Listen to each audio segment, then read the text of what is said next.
Welcome to BBC News, broadcasting to viewers in the UK and around the world.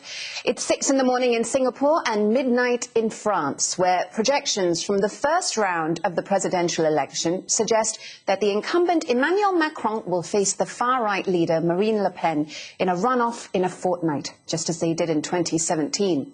Most of the other first-round candidates have urged their supporters not to back Marine Le Pen. Our Paris correspondent Lucy Williamson has the latest. It's on. The battle for the future of France. Car ne nous trompons pas. Don't make a mistake, this isn't over. The debate we're going to have over the next 15 days is decisive for our country and for Europe. Pour notre pays. A choice of President Macron or President Le Pen. What will happen on the 24th of April is not just a vote about conditions. It's a matter of society, even of civilization. Early projections suggest that Emmanuel Macron is still the favourite with 28% of voters, more than last time around. Marine Le Pen's share of the vote also grew to around 23%.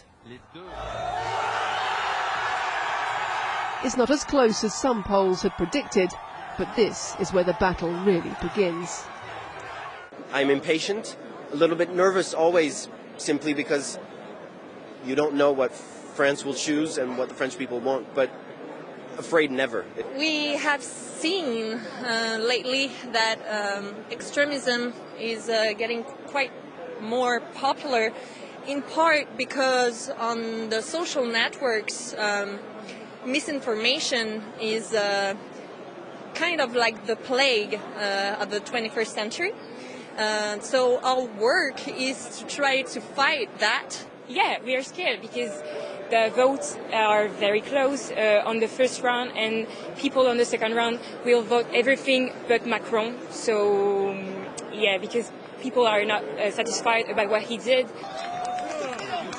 Mr. Macron only started campaigning 3 weeks ago, too occupied with the war in Ukraine. More proof for some that he's arrogant and out of touch, the president of the rich, despite creating jobs and paying billions to keep French workers afloat through COVID. Marine Le Pen has worked hard to present herself as softer and more responsible. She wants to ban the Muslim headscarf in public and give priority to French nationals in housing and jobs. But her campaign has focused on poverty and rising prices. Mr. Macron says her programme is racist and that her victory would threaten democracy in France. He's always said he's the only one who can keep Marine Le Pen from power. But after 5 years of President Macron, there are those who want to keep him from office too.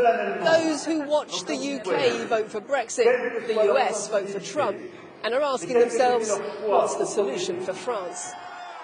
This election will hang on those who don't like either Emmanuel Macron or Marine Le Pen. And what they'll do next is harder to predict. The unwritten rule that everyone in France comes together to block the far right seems to be fraying, and the two visions France has chosen for president show how divided this nation is.